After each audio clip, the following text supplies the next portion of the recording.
Hi guys, my name is Amanda Joy Anderson and welcome to my new series, Meltdown to Enlightenment.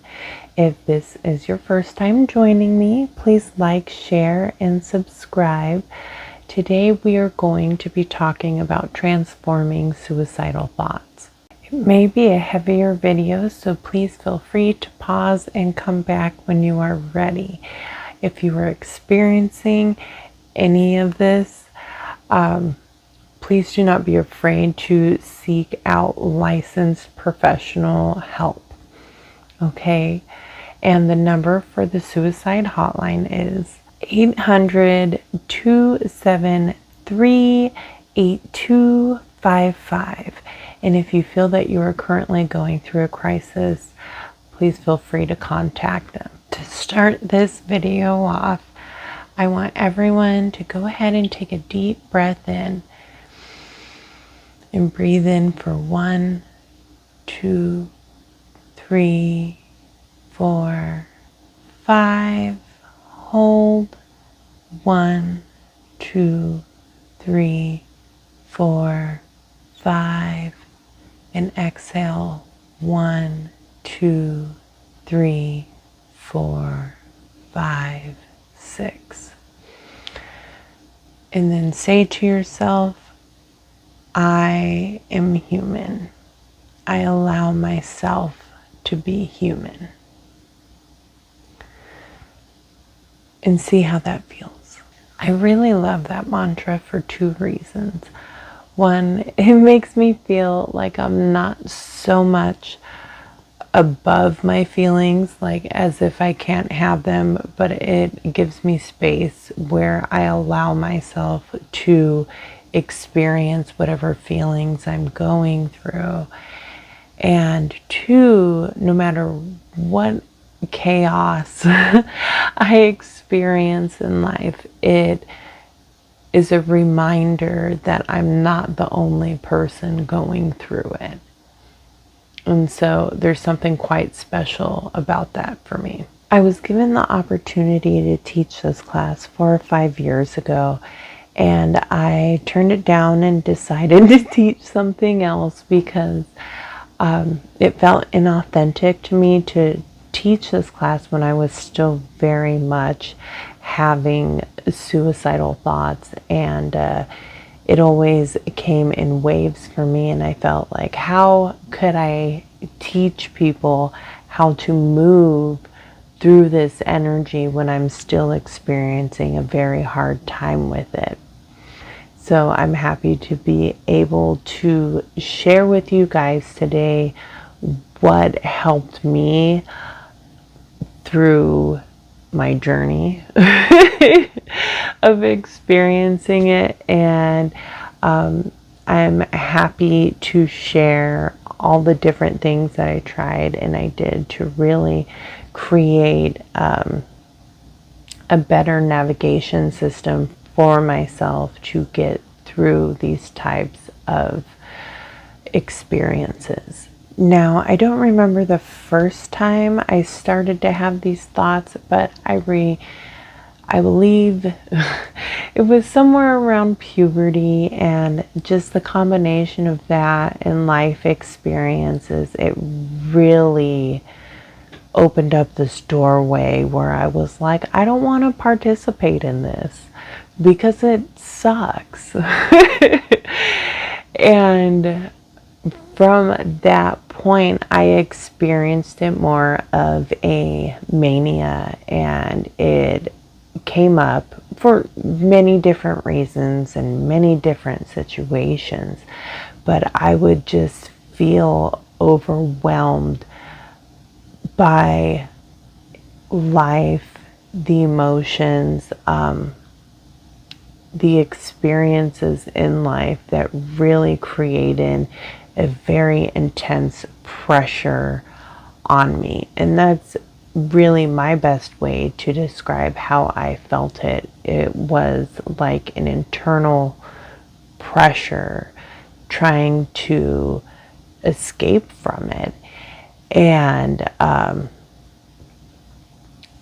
it was almost like being claustrophobic in my own body. So I had suicidal thoughts somewhere from my early teens all the way to my late 20s. And it happened often enough for me to fear the wave that would take me under.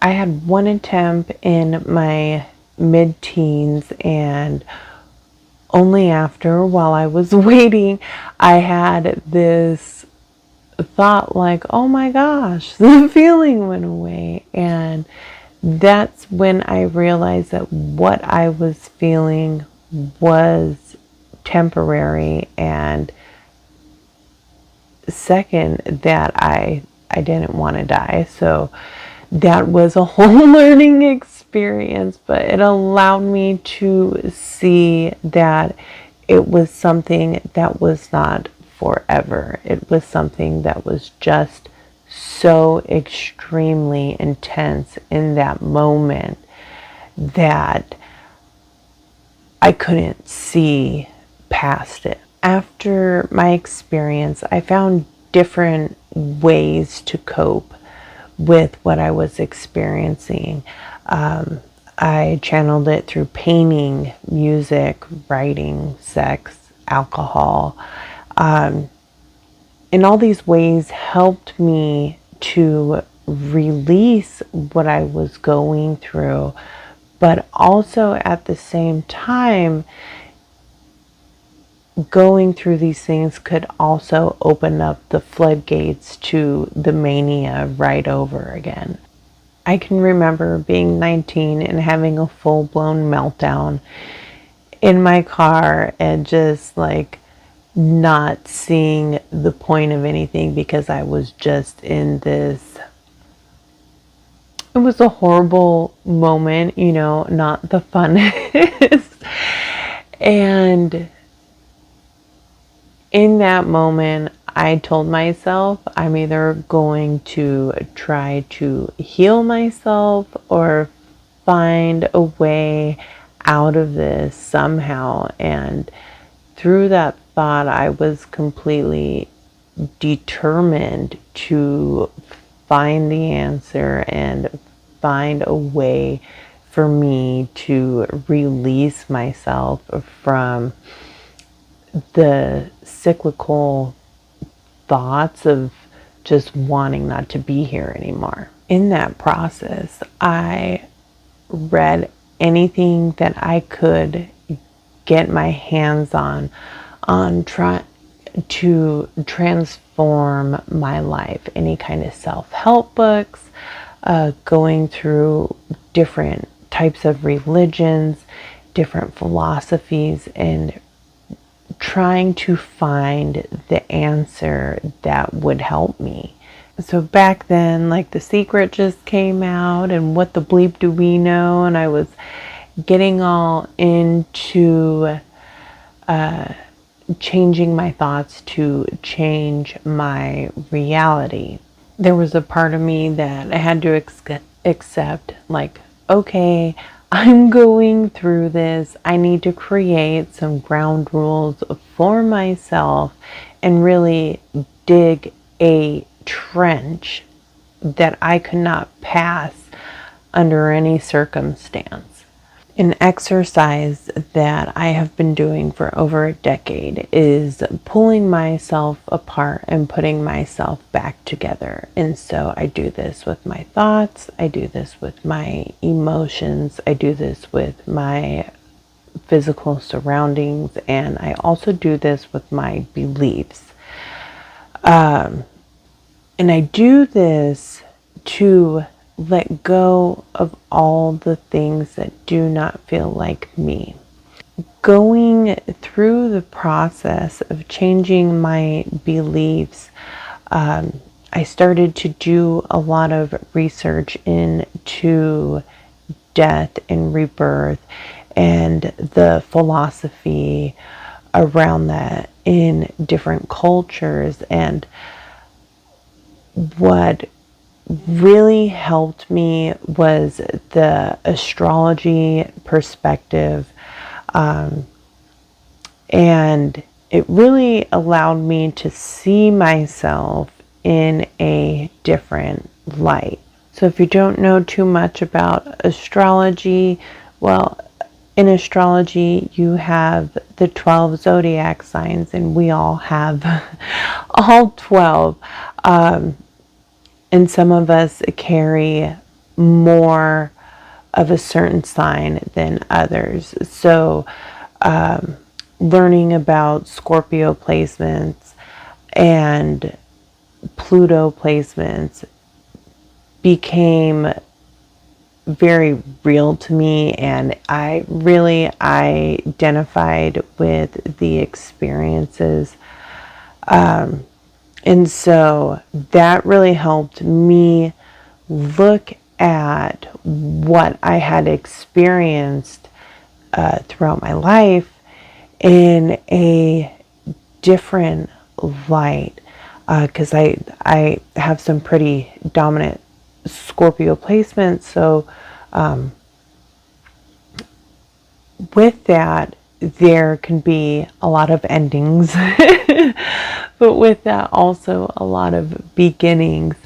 And I think that was one of the hardest things I had tried to cope with throughout my life. Was I could not understand why all these things were ending in my life. And through studying astrology, it helped me look at what I was experiencing in a different way, and allowed me to almost come into acceptance with all these, they weren't the funnest experiences, but it allowed me to look at them and say, okay, well, I kind of understand that a little better now. So when my emotions start to rise and I start to go through the process of a mania, I now look at it as, okay, it's time for me to move. It's time for me to let whatever experience that is causing me to feel this way, and let it go, and allow myself to move into a new chapter. So by that, I allow myself to die all the time. All kinds of different versions of Amanda. There's been a lot of them. But all of them have been beautiful, and some of them have been like way more chaotic. And honestly, I can look back and say that I've been so many different people, and I've allowed so many different aspects of myself to let go of it and become someone else and become a new person. So I'm always in this state of transformation. With death, you always have rebirth. It is a cycle called the Ouroboros. I hope I say that right. But it is the snake that eats itself, if you guys have ever seen that. And that's really me feeding my soul and allowing me to digest whatever parts that are no longer working for me, so that way I can become new and become a new person. And this is why I have several licenses and several certifications, and just this, I have found this love of learning throughout my life, and it has allowed me to become so many different people. And I have really fallen in love with this process, because I like to think of it as pruning a plant so new parts can grow. And sometimes growing can mean moving past the perimeters that I'm comfortable to grow. I don't think there's any one solution to solving suicidal thoughts, but I think it's more of a holistic approach, and it's pulling from different areas of life, different information to really create a space of homeostasis within you. I'm a big fan of biology, so looking at our own biology and the hormones that our body is pushing out, and looking at our thoughts and our current environment and seeing if what exactly is contributing to these factors, because there's so many things that can cause these manias that come up in our life. Once you get a better idea of where these thoughts are coming from, then it's so much easier to seek out solutions. And sometimes that's going to counseling, sometimes it's getting your hormones checked, or just standing in the sun and getting vitamin D, or even just to go to a spa and nurture yourself, whatever is the best way that works for you. These thoughts can be an alarm as just a gentle reminder to take care of yourself and be gentle with yourself and nurture yourself. A powerful exercise, if you haven't tried Bikram yoga, it is a really beautiful type of yoga, and I know there's a lot of stigma around it if you've ever seen the documentary, but if you've ever gone to one of those classes, or you may be thinking about it, it is a beautiful process to go through. For me, when I went to these classes, I experienced a lot of the same thoughts that I was having. And so you go through this super intense hot yoga, and then going through it like, I don't think I'm gonna make it. And after all that, and I'm laying there in corpse pose, and then I walk out of the class, and there is just this giant expansion in how I feel. I can feel all my cells, they just feel alive, or that's what it feels like I can feel all my cells. And I think that's what I experience when I would have suicidal thoughts, was that I would have, it would feel like I couldn't take it anymore, and then it would release, and then I feel like I would expand, and I would look at things better, I would look at things brighter, even if it was just a few moments, but it was still very helpful. And then when I started doing that yoga is when I really realized that there was a similar pattern in that. And so it was almost my way of like exposure therapy, so I could kind of face that part of myself in a small chunk and induce it, versus it just coming out me out of nowhere. There is also this very cool book called Tantric Kali, and that is by Daniel O'Dear. And if that is something you are interested in, it has this beautiful meditation where you allow yourself to decompose and allow the earth to absorb all that you are, and then have yourself be rebuilt again. Now, in the book, it does recommend having someone with you, but it may not be for you if it's based on your belief systems, and that's okay.